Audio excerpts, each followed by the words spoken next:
Hello there. How are you? I'm fine. How are you? I'm good. I'm good. Thanks so much for joining us today. So, I guess a couple things before we get started. I've got some announcements to make. Obviously, these Instagram Live sessions are back online from ILC, and I was missing them for a while, and now we've got a great lineup. So I'm going to share with you what this week looks like. So on Wednesday, we're going to be talking to Michael Firstman of Pendry Hotels and Montage Hotels and Resorts. That's on Wednesday. And then on Friday, we're joining Sumindi from Time Out. So check out the schedule for what's coming up this week and next. We are sharing this information via Instagram Live for all of us in the industry to stay connected, to stay in touch with folks. Please consider making a donation to continuing to make these things happen. All of our IG Live sessions are posted in the feed. So if you miss them live, feel free to join at any time. And finally, if you have any questions at all while I'm talking to Ivy, put them in that notes column and I'll see if I can multitask and take care of both. So anyway, without further ado, let's get rolling. How was your Thanksgiving? It was excellent. Yeah, Yeah. it was good. Nice to take a break Yeah. for a little bit. Yeah. Did you make a turkey? My mom made a turkey. Yep. Nice. Yeah, Very she's nice. the cooker in the family. So Okay. And are yeah, you the family bartender? Like, is that just your job because it is? yeah, pretty much. Well, We're a wine family, so usually I'm just like I make like a nightcap after dinner. But yeah, so that takes the pressure off. a little bit. Yeah. Well, okay, so I'm talking like I know everything about you, but maybe everyone tuning in hasn't learned enough about you. So can you give us a little bit of background? Yeah, sure. So, my name's Ivy Mix, as my little handle suggests. I am a bartender and bar owner in Brooklyn, New York. I own a little bar called Leyenda. We're in Carroll Gardens area in Brooklyn, and we specialize and kind of pay homage to Latin American spirits, distillates, cocktails, and food. Mhm. And yeah, I've been bartending for a little over 16 years. I started bartending when I lived in Guatemala when I was Mhm. younger. And recently I became an author and published my book, Spirits of Latin America, which came out in May. Awesome. That's great. Yeah. So what led up to the book? Because that's a big undertaking. It's a massive undertaking. I feel like so many people in this industry are very project oriented. It's like, open a restaurant, open a hotel, like open a bar, move on to the next one, get it going, like kind of like so on and so forth. So, I had my bar open for about 2 years, and I was approached by 10 Speed Press about um, publishing a book. And they were like, what do you want to write about? And I kind of have two pillars of my life. One pillar is Latin American spirits, and the other pillar is like feminism within the hospitality industry. So I started something called Speed Rack. It's an all-female bartending competition and breast cancer charity. And they were like, maybe you should write a book about women. And I was like, I kind of want to write a book about Latin spirits. Like that I'm really passionate about it. So let's do it. And yeah, so it's pretty much an extension of my interests of Latin America and the amazing distillates that come out of there. Hmm. And do you think that really stems from your childhood growing up in Guatemala? Yeah, well, I didn't actually, I only went there when I was 19. Oh, So, okay. yeah, so I had a pretty, I grew up in central Vermont, in the town of less than 1,000 people, where everyone was like a version of this, basically. Not a lot of diversity by any stretch of the imagination. So, yeah, but definitely the book and my whole life now was inspired by going and living. I lived in Guatemala off and on for 4 years, my entire time throughout college, and then lived and traveled throughout the rest of Latin America, and really kind of found myself as a person and fell in love with the many different cultures within Latin America. I definitely found Mhm. like a oh wow, so this is what feeling at home feels like. I understand from people in the know that you are pretty much responsible for introducing mezcal to the cocktail scene. Yeah, well, I mean, Oh dear. There were a lot of people who did. I mean, I just happened to move to Vermont or New York like in 2008 when the cocktail scene was starting to bubble up and become a thing again. Um, and as was tequila was starting to become something that people weren't disgusted by, but actually celebrating. Um, and then mezcal was this new, and I say new, it was new to this country as a really spectacular, very flavorful spirit. And the bar that I had worked in Guatemala was a tequila and mezcal bar. So I had all of this knowledge that people here didn't necessarily have at the time, right? People had heard of mezcal and they were really into it, but no one really, like, no one had been to Oaxaca. And I was like, oh, I've been. Like, you Mm. walk down the street this way, and that's how you get to that thing. So it was kind of like a lucky scenario that I happened to have garnered all of this knowledge throughout college. But yeah, it'd be due to that I was able to be a helping hand. I don't think I'm like the one that did it, but like be a helping hand in popularizing mezcal in this country. Yeah. Yeah, that's cool. Yeah. So what is the story behind the name Leyenda? Yeah, so Leyenda is funny. I mean, I am the worst at naming everything ever. I can't do it. I'm constantly like, making cocktails. I can make a cocktail. Sometimes I can make a cocktail like that. Just like think it up and there it is. And I make it once and I'm like, wow, that was really delicious. And I don't even have to mess with this at all. I mean, that's rare, but naming, I will sit there and like knock my head against a wall about what to name something. I have a running notes in my iPhone of like just random series of words put together that will hopefully I can apply to a cocktail one day. But Leyenda, so I have female business partners. There's a handful of us, including my mentor, Julie Reiner. And when we were trying to figure, I opened the bar with them. And when we were trying to figure out a name, we were like, well, we're a bunch of women. Uh, what does we want to be a feminine word? So not all of Latin America, but a great deal of Latin America speaks Spanish. And we were like, well, a Spanish word would make sense. I'm relatively fluent in Spanish, so I was like, okay, what about this? And we thought up so many different words over and over. And I'm a very visual person. I got my undergraduate degree in fine art, so I would like write things out in all caps, write things out in cursive, and be like, like I would just think about the phrases. Originally, our name was going to be Sagrada, Sagrda, which means sacred. But I just thought that good, like so good, it's just like too hard. It didn't sound nice. Doesn't roll So off the tongue. yeah, it doesn't roll off the tongue. So leyenda means like legendary, myth, fable. Like like Maradona just died, and if you read any of the things in Spanish, it says a leyenda, like the legend has died, right? So that's what we wanted to do because spirits themselves are in themselves. Like if you kind of like really push the metaphor, it's like, legendary myth, fable spirits, like a Sure. soul of a place. So that was kind of the idea. Yeah, I love it. I love it. Yeah. I would say you're good at naming. Well, it was a thing. It was a thing. Let me tell you what. Yeah. Well, I'll tell you, here at B and Co, we do a lot of naming, but there's only one bartender on staff, and he's assigned to making all of us drinks all the time. Good. Well, Godspeed. If you can do it, like tell him to send some rejects my way because I literally have my sister. My sister is fantastic at naming things, so I always call her. I'm like, here's what the drink is. Give me a name, and then she'll help me out. That's awesome. That's Yeah. awesome. So are you open right now?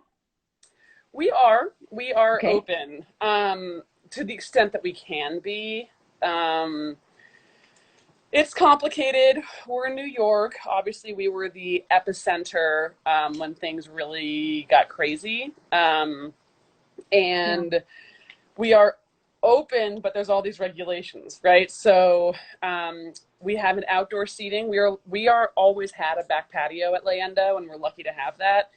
And now we have like the front. We're doing these little like we call them parkettes, like these little parking space seatings that we're able to do in front, and we're able to do 25% inside. Um, Okay. but it's not really happening. Even with the 25% capacity, people are kind of um, limiting. Yeah. Numbers are very down, very, Yeah. very down. The summer was okay, but now it's like, it's cold out. I'm not sure who's watching from New York, but it is so incredibly Yeah. gross out. So on a day like today, I'm like, why even open? Right. You know, It's challenging. it's just, it's like 50-mile-an-hour gusts, and it's gross. It's gross. Yeah. So we're open, but it's not great. Yeah. Well, that kind of leads me to this conversation about what are we doing? Like, I, when you and I spoke earlier, I talked about the statistic that I heard that like 750,000 people work in the airline industry, but 10 or 11 million people work in food and beverage. And what is going to become of this industry? And I think the lobbying effort that it's underway right now is so vitally important. And I know you're involved in that. So can you talk about that a little bit?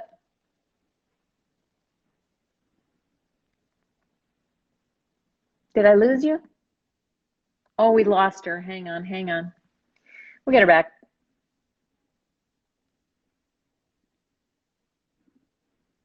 There we go.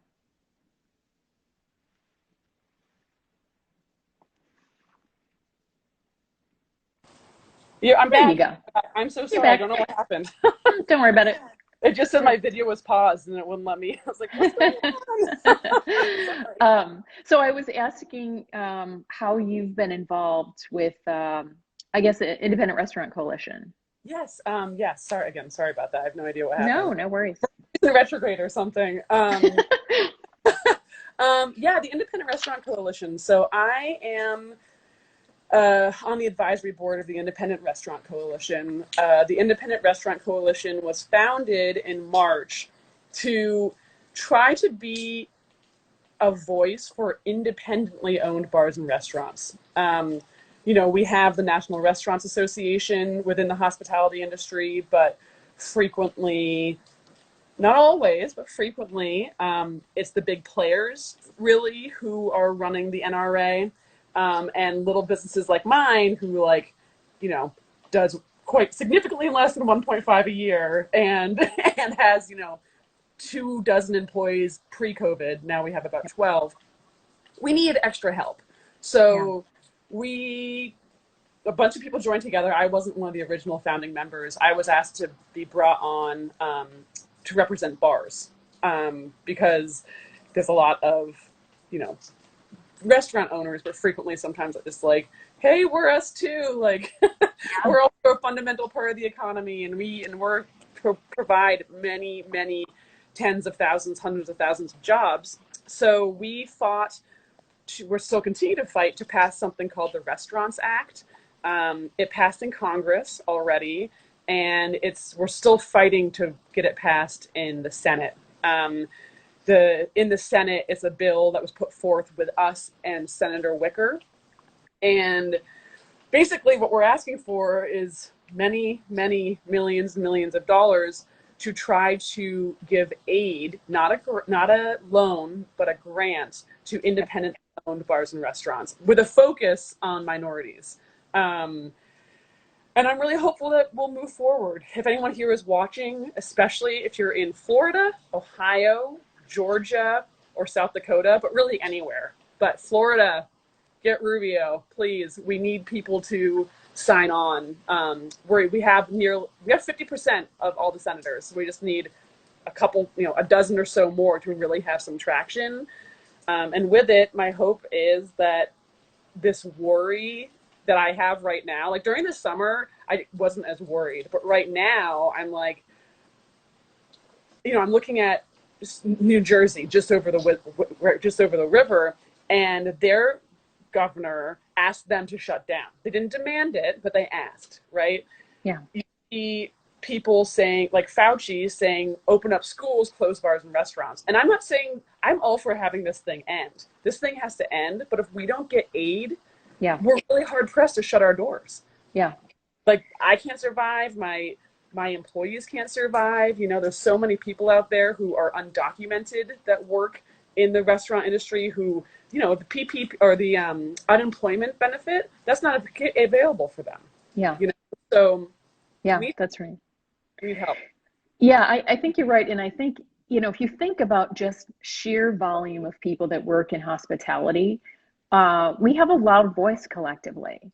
And I think individuals need to take the time to reach out to their elected officials, Yeah, recognizing that they're working and providing jobs in the hospitality industry.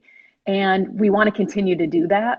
And the smaller the business, the harder this is on everyone. like, It's not the easiest proposition in good times to own a bar and a restaurant. Now add this to it, and I feel like the industry and small businesses in particular are between a rock and a hard place. Do you totally. open or do you not open? The messaging is so conflicted, and to say that bars and restaurants should close with absolutely no safety net whatsoever is essentially telling 11 million people good luck. Oh, Um, totally. I mean, yeah, and then some. I mean, it's like the trickle down effect, which was popular in my youth from governmental politics, and like give the rich tax breaks, and then the rest, everyone else will succeed. It really is the case when you think about independent restaurants. Like here I am in my restaurant. If I go under, I stop supporting small farms that I buy my produce from. I stop supporting the. We try to shop as local as possible. We have a butcher up the street. We stop buying from our butcher. We stop using our linen service. We stop ordering from the liquor distributors, and then they can't hire their truck drivers. Like, it's the it's a real scary prospect, and we're just going into winter now, yeah, and like people can follow Eater has a running list of all the restaurants that have closed nationally, and it's just going to get worse. Like, and I hate to hmm a scary like boo, but we need help. We need yeah, help, truly, yeah, especially I'll put this COVID to rest. Like we need help so we can do the right thing. yeah. That's right. So, how can people get involved, regardless of what state they're coming from? Yeah, you can go to saverestaurants.com. There's everything you need to know there from like you can make a donation. There's scripts and things that you can figure out, like if you want to call your senator. People can go to congress.gov and search in the search bar Restaurants Act to figure out if your senators have signed on or not. Hmm. Of them saying, and it's the Wicker bill. Just so you can check on that. Okay. And and yeah, and do that and then call. I mean, it doesn't matter if you're a restaurant owner, a restaurant worker, or just someone who really likes eating out, or someone who doesn't even like eating out. Right. Call. Someone who actually cares about the economy. Yeah, it, it's the trickle up. That's what we're talking about here. It's gonna do great, huge damage if we don't get some help. Yeah, that's right. What are you seeing? Well, first of all, how are things in Brooklyn? My daughter just moved to Brooklyn, so of course I'm asking as a parent. That's so. I mean, let me see. This summer it was like a breath of fresh air. We had less than 1% positivity rate. Um, it was bright. It was a hot summer. It wasn't necessarily a rainy summer. This summer was really nice. This fall, you started to see the writing on the wall. You were like, uh-oh, winter's coming. Like what's going to happen here? Yeah. Now winter is here. I mean, it's like I said before, it's dismal outside. Um, People are locked up again. People are definitely like restraining themselves and staying in. I have a friend who, oh, my mom just joined. Hi, mom. Awesome. Yeah. But Speaking of moms, right? yeah, love moms. What's the world around without moms? Yeah. Anyway, my it's people are just like more restrained right now, and I feel like we're going into the holidays. People are very concerned about not being able to be together for Christmas. So people are kind of playing it safe, but even our to-go orders, like I kind of anticipated those to go up so people could just get things delivered and like call it a day. But even those are not as they're just not as steady as Hmm like. hmm But in general, I think that things are okay. People are really kind in New York right now. It reminds me of It reminds me of like, I mean, I wasn't here after 9/11, but I have been here over like different kind of crazy things that have happened in our country. And there's a certain like, hey, like everyone's masked and everyone's like smizing like crazy as you walk down. So that's uplifting. That's uplifting. Yeah. Yeah. No, I think there's something about New York that's very esprit de corps. People rally, people come together when things are not good. So, Yeah, yeah, it's true.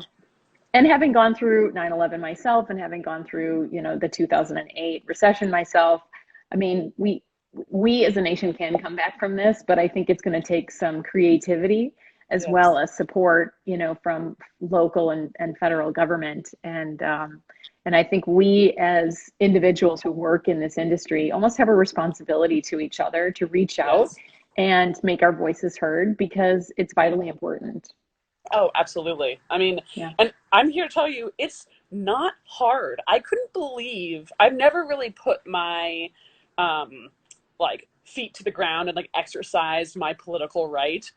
I vote. I've always voted in every election I've been able to, but I've never like just called Congress people, like not even Congress people that are in my district, just random Congress people and said, "Hey, I am a restaurant owner and we are staring down the barrel of the bankruptcy gun and we need help." And then you just get calls with these people. They're like, "What Yeah. can we do?" I'm like, wow, democracy at work. It's really not that hard. And we need more people to do it. Yeah. But yeah.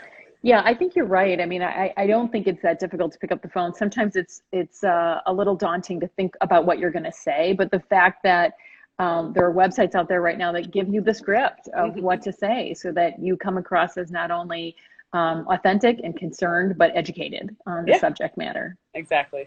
Yeah. Exactly. Well, if anything, this has been a great time for you to produce a book because who isn't making cocktails at home right now, right? Yeah, exactly. Exactly. Yes, I mean, it's been a really interesting time to have a book come out. My book came out May 26th. So, like, my Mhm. book tour was canceled. You know, all the stuff that one looks forward to was not a thing. Yeah, it's a good time because people are at home making drinks and people are, you know, like I've gotten so many different messages on social media of people being like, I picked up your book and like I'm so glad because I need to like dive in because my book, if it's hilarious if you can read the reviews on Amazon, they're almost all good except you have a few bad ones who are like, who has these ingredients? This is insane. Because it's definitely like a little bit more advanced. it's not like it's not like 18 versions of a mojito or anything. But if you're into cocktails, you're interested in learning a little bit, it's definitely a good book to pick up, especially because a lot of it's history oriented and a lot Oh, of it that's is like cool. armchair voyeuristic. Like Hmm. the whole point in the book, even pre-COVID, was I thought to myself, well, what I was looking at, there's a cookbook called there's the Franklin Barbecue Cookbook, which is one of the best-selling cookbooks of all time.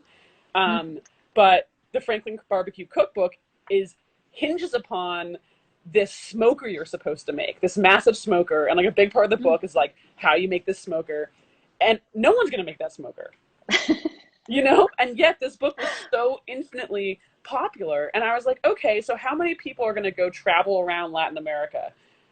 I mean, again, this is pre-COVID, and I'm like, well, maybe someone will go to one place, maybe two, but my goal was to create a book that, okay, maybe you can't just hop on a plane and go to Bolivia, but if you taste this cocktail and discover this spirit and the history of the spirit, you can get a little piece of what this place is like. And now during COVID, it's way more important because we can't go anywhere. It's like, it's horrible.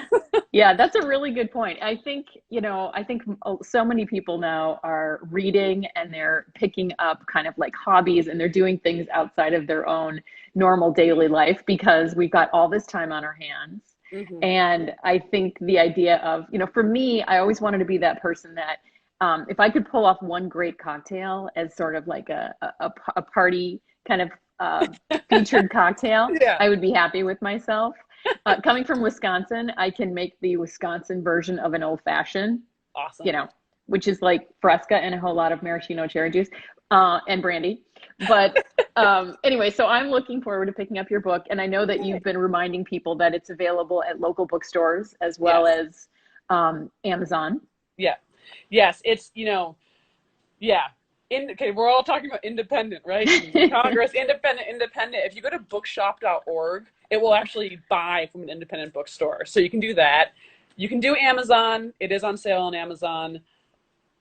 But I say go support your local bookstore, your independent local bookstore. If you go online now, especially, you can find minority-owned independent bookstores. Highly Yeah. recommend doing that. It's important. So yeah, support Yeah. everyone. Share the love. Yeah. If Think you buy it small, through right? me, yeah, if you buy it through me, you can go to my website ivymix.com and I can sign it and endorse it for you. Like if you're like, make it out to my daughter Lily, I'm like, okay, there you go, no problem. And also for the holidays, I'm going to be doing an insert of about 6 holiday-centric drinks. So not only do you get the book, but you get like 6 holiday drinks. So Awesome. I love that. Well, yeah, you've given us a lot of websites. And so, just so everyone knows, I'm going to include all that information in the body copy in the Instagram live link. So it was a pleasure talking to you. same you as well. I really appreciate you guys taking the time and learning about what I'm up to. So I really appreciate it. Absolutely. Absolutely. Well, hunker down for the winter and stay safe and let's get this done, huh? Yeah, let's do it. Let's knock it out of the park and have an awesome 2021. That's my goal. Sounds All right. great. Sounds great. All right. Great talking to you. All right. Good to see everybody. I'll include information on the body copy of this, but it was great to talk to all of you and take care and stay tuned for more content this week. Take care.